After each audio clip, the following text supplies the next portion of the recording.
ममता गांव की एक सीधी सादी लड़की थी। उसने कभी भी शहर नहीं देखा था। उसकी शादी दिल्ली शहर में हो गई। उसकी शादी विजय नाम के लड़के के साथ हुई। उसके सास ससुर और जेठानी सब खाने के बहुत शौकीन थे। ममता शादी करके जैसे ही अपने ससुराल पहुंची, वैसे ही उसके ससुराल वालों ने खाने की डिमांड कर दी। बहू, तेरा गृह प्रवेश तो हो गया है, अब जल्दी से हम सभी के लिए खाना बना दे। सुना है गांव की लड़कियां बहुत स्वादिष्ट खाना बनाती हैं।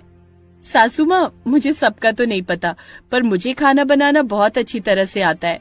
देवरानी जी, मेरे लिए तो कढ़ाई पनीर और पूड़ियाँ बना देना। बहू, मैं तेरे हाथ का छोले भटूरे खाना चाहता हूँ। बहू, मेरे लिए कढ़ी चावल, छोले भटूरे और शाही पनीर बना देना, और उसके बाद मीठे में सबके लिए खीर और गाजर का हलवा बनाना बिल्कुल मत भूलना। ठीक है सासू माँ, मैं सभी की पसंद का खाना बना देती हूँ। पहले कपड़े बदल लूं? अरे नहीं बहू, कपड़े बदलने की क्या जरूरत है। हम सबको बहुत जोर की भूख लगी है, अब हमसे 1 सेकंड भी बर्दाश्त नहीं होगा। ममता ने दुल्हन वाली ड्रेस में ही सभी के लिए खाना बनाया। ममता के ससुर ने खाने के बाद जोरदार डकार ली। भाई, खाना खाकर मजा आ गया। बहू, अब तू थोड़ी देर आराम कर ले। शाम को तुझे फिर हमारे लिए खाना बनाना है, उसकी लिस्ट तुम्हें मिल जाएगी। सबको खाना खिलाने के बाद अब ममता ने कपड़े बदले और थोड़ी देर आराम किया, लेकिन तभी उसकी सास वहाँ पर आ गई। बहू, सबके लिए खाना बना दे, फिर 2 दिन बाद हम लोग 4 धाम की यात्रा पर चलेंगे। अरे माँ, 4 धाम की यात्रा पर आप लोग जाइए, ममता को ले जाने की क्या जरूरत है। बहू को इतना अच्छा खाना बनाना आता है, वहाँ हमें खाना बनाकर कौन खिलाएगा। वैसे भी ट्रेन के अंदर हम लोग किचन ले लेंगे, वहीं खाना बनाना है, कहीं बाहर तो जाना नहीं। ट्रेन का नाम सुनते ही ममता खुशी से पागल हो गई। ट्रेन! मैं आप लोगों के साथ जरूर चलूंगी, मैंने आज तक ट्रेन नहीं देखी। ठीक है ममता, अगर तुम जाना चाहती हो तो जाओ, मैं कल सभी की टिकट करा देता हूँ। सब बातें खत्म होने के बाद ममता ने सभी के लिए फिर से खाना बनाया। सुबह होते ही चाय की जगह सभी लोग खाने की डिमांड करने लगे। ममता ने सुबह उठकर सभी के लिए खाना बनाया। दोपहर के वक्त विक्रम सभी की टिकट लेकर आ गया। माँ, बाबूजी, मैं आप सभी लोगों के लिए टिकट ले आया हूँ। पिताजी, इस ट्रेन का नाम है भारत गौरव। ये ट्रेन सबसे पहले दिल्ली से ऋषिकेश जाएगी, फिर ऋषिकेश से केदारनाथ और बद्रीनाथ भी घूमने का मौका मिलेगा आप लोगों को। इसके बाद ट्रेन दोबारा वापस लौटकर ऋषिकेश से वाराणसी, फिर पुरी, रामेश्वरम, पुणे, नासिक, द्वारिका होते हुए आप लोग फिर से दिल्ली वापस आ जाएंगे। क्या बात है, इतनी जगह घूमने का मौका मिलेगा मुझे। हाँ बहू। तो इस तरह से ममता 4 धाम की यात्रा करने के लिए बहुत खुश हो गई। 2 दिन बाद ममता अपने सास ससुर और जेठानी के साथ स्टेशन पर पहुंच गई। विक्रम ने सबको ट्रेन में बिठा दिया और वापस आ गया। विक्रम तो अपने काम में लग गया। इधर इन लोगों की 4 धाम की यात्रा शुरू हो गई। बहू, इस ट्रेन में तुझे कैसा लग रहा है, क्योंकि तूने तो कभी ट्रेन देखी नहीं। सासू माँ, मुझे बहुत अच्छा लग रहा है, ऐसा लग रहा है जैसे मैं स्वर्ग में पहुँच गई हूँ। बहू, इसी बात पर हम सब के लिए बढ़िया छोले भटूरे और मीठी खीर बना दे। किचन हमने ले ही रखा है, वहाँ सारा सामान तुझे मिल जाएगा। देवरानी जी, चलो मैं तुम्हें किचन दिखा देती हूँ। तो इस तरह ममता ने सभी लोगों के लिए छोले भटूरे और खीर बनाई। सभी ने पेट भर कर खाया, तब जाकर सुकून मिला। अब यात्रा करने में मजा आएगा। छोले भटूरे बहुत मस्त बने थे बहू। हाँ, हम लोग ऋषिकेश पहुँच चुके हैं और ऋषिकेश के छोले भटूरे पूरी दुनिया में प्रसिद्ध हैं। लेकिन जो छोले भटूरे हमारी बहू ने बनाए थे, अगर वो इन्हें खिला दिया जाए तो ये ऋषिकेश के छोले भटूरे भूल जाएंगे। थोड़ी देर बाद उन्होंने ममता से चाय बनवाई। सबके पेट में गैस बनने लगी, इसलिए उसके सास ससुर बाथरूम में चले गए। वहाँ जोर जोर से वो लोग पान मारने लगे। अरे कितनी गंदी बदबू आ रही है। अरे ट्रेन के सफर में इतना ज्यादा खाना ही नहीं चाहिए। खैर, जैसे ही वो लोग बाथरूम से वापस आए, वैसे ही जोशीमठ स्टेशन आ चुका था। अरे सुनो, इस रेलवे स्टेशन पर काफुली पालक बहुत बिक रही है। यहाँ की काफुली पालक बड़ी प्रसिद्ध है, क्यों न बहू से काफुली पालक ही बनवाए जाए।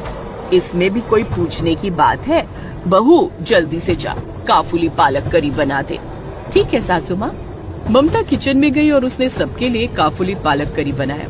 सभी ने फिर से पेट भर कर खाया और फिर से सभी लोग थोड़ी देर में बाथरूम चले गए और वहाँ पर पाद मारने लगे। तभी वहाँ पर किसी छोटे बच्चे को सूसू जाना था। ओहो, यहाँ तो दोनों बाथरूम बंद है। इन लोगों ने तो पूरी बोगी घेर रखी है। जब से ट्रेन में चढ़े हैं खाए जा रहे हैं। अरे जल्दी निकलो, मेरे बच्चे को सुसु लगी है। जब उसके सास ससुर बाथरूम से नहीं निकले तब बच्चे ने ट्रेन में ही सुसु कर दी। ट्रेन के सभी यात्री उनसे परेशान हो चुके थे।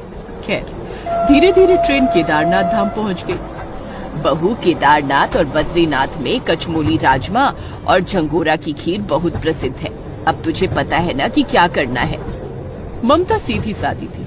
वो बिना कुछ बोले किचन में पहुंच गई और सबके लिए कचमोली राजमा और झंगोरा खीर बना दी। फिर सभी खाकर थोड़ी देर बाद बाथरूम चले गए। तो इस तरह खाते खाते 2 दिन बीत गए।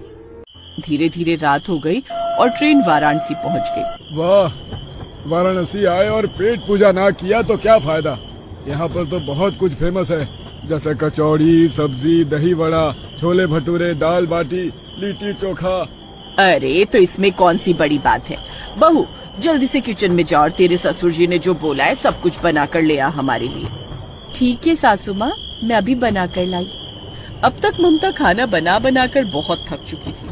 उसकी हालत खराब हो गई थी ट्रेन के अंदर खाना बनाते बनाते। लेकिन वो अपने सास ससुर की बात टाल तो सकती नहीं थी, इसलिए उसने सब कुछ एक बार फिर से बना दिया। सभी लोगों ने पेट भर कर खाया और फिर से बाथरूम चले गए। वो लोग जैसे ही बाथरूम से बाहर निकले वैसे ही देखा कि बाहर ममता उल्टी कर रही थी। अरे बहू, उल्टियाँ क्यों कर रही है? बाथरूम खाली होने वाला था, थोड़ी देर इंतजार नहीं कर सकती? सासू माँ, देवरानी जी को यूं ही उल्टी नहीं हो रही। देवरानी जी माँ बनने वाली हैं। क्या बात है बहू, इसी खुशी में जल्दी से दाल बाटी चूरमा बना दे हम सब के लिए। उसके ससुराल वालों को खाने के अलावा कुछ भी सूझता ही नहीं था। ममता की तबीयत इतनी खराब हो चुकी थी कि उसके अंदर बिल्कुल भी ताकत नहीं बची थी।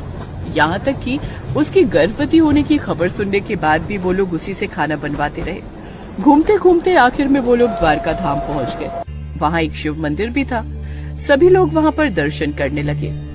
दर्शन तो कर लिए हमने, इतना खाना खा लिया कि अब तो नींद आ रही है। हाँ तो चलो, हम लोग ट्रेन में चलकर सोते हैं। वो सभी लोग ट्रेन में जाकर सो गए। ममता पर किसी ने ध्यान ही नहीं दिया। वो शिव मंदिर के सामने भगवान से प्रार्थना कर रही थी। चारों तरफ का नजारा देखकर उसे बहुत अच्छा लग रहा था। अच्छा हुआ मेरी शादी शहर में हो गई, वरना मैं ये सब देख ही नहीं पाती कभी। कितना अच्छा नजारा है यहाँ का। लेकिन ममता को ये नहीं पता था कि उसके सास ससुर और जेठानी ट्रेन में जा चुके हैं। वो सभी लोग ट्रेन में सो गए और ट्रेन चलने लगी। उधर ममता अपने ससुराल वालों को ढूंढती रही, पर वो कहीं नहीं मिले। वो गांव की रहने वाली थी, ना ही उसे रास्ते का पता था और ना ही उसे ट्रेन के बारे में कुछ पता था। रात हो गई लेकिन ममता को कोई नहीं मिला। मेरा परिवार कहाँ चला गया? मैंने हर जगह ढूंढ डाला पर वो कहीं नहीं मिले। अब मैं जाऊँ भी तो कहाँ जाऊँ? मुझे तो रास्ता भी नहीं पता। मुझे तो भूख भी लगी है। ममता को किसी तरह वही मंदिर के अंदर आधी रोटी मिली। तभी वहाँ पर एक गाय आ गई। उसने वो रोटी नहीं खाई, गाय को खिला दी। अब ममता उसी गाय के साथ बैठकर बातें करने लगी। हे गाय माता, हम लोग 4 धाम की यात्रा पर निकले थे, लेकिन मेरा परिवार मुझसे बिछड़ गया। अब आपकी जैसी हालत मेरी भी हो गई है। जैसे आप इधर उधर भटकती रहती हैं, वैसे ही अब मैं भी लगता है पूरी जिंदगी भटकती रहूंगी। वहीं दूसरी तरफ ममता के सास ससुर घर पहुंच गए। विजय अपनी पत्नी को ना पाकर बहुत हैरान रह गया। अरे आप लोग आ गए, ममता कहाँ रह गई?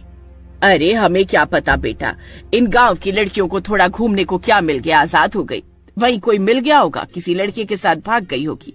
हमने बहुत ढूंढा पर वो मिली ही नहीं। तू चिंता मत कर, हम तुम्हारी दूसरी शादी कर देंगे।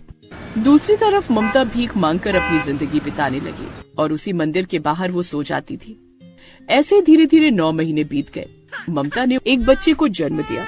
कुछ दिनों बाद एक अनजान भिखारी ममता के पास आया। बेटी, मैं अक्सर देखता हूँ तुम इस मंदिर में ही रहती हो, लोगों से भीख मांगा करती हो। तुम्हारा कोई परिवार नहीं है क्या? ममता ने सारी कहानी उस भिखारी को बता दी। चिंता मत करो बेटा, तुम चलो मेरे साथ, मैं तुम्हें तुम्हारे घर पहुँचाऊंगा। आज तुम्हारा घर पहुँचना बहुत जरूरी है। ममता को कुछ समझ नहीं आया, लेकिन फिर भी वो उस भिखारी के साथ ट्रेन में चढ़ गई। एक तरफ तो ममता अपने घर वापस आ रही थी, वहीं दूसरी तरफ उसी दिन उसके पति विजय की दूसरी शादी की तैयारी चल रही थी। विजय, शादी तो रात में है ना, अभी जल्दी से खाने का इंतजाम करो, हम सबको बहुत भूख लगी है। सभी के लिए खाना बनाया गया। पूरे ससुराल वाले हमेशा खाया ही करते थे, इसलिए उस दिन भी वो लोग बैठकर खाना खाने लगे। तभी वहाँ पर वही भिखारी पहुँच गया। लगता है आपके घर में कोई कार्यक्रम है। आप लोग तो खाना खा रहे हैं, इस भिखारी को खाना खिलाएंगे क्या? विजय, ये भिखारी कैसे घुस आया हमारे घर के अंदर? भगाओ इसे यहाँ से। तभी उस भिखारी ने ममता को घर के अंदर बुला लिया। विजय और उसका परिवार ममता को देखकर हैरान रह गए। ममता की गोद में एक छोटा सा बच्चा भी था।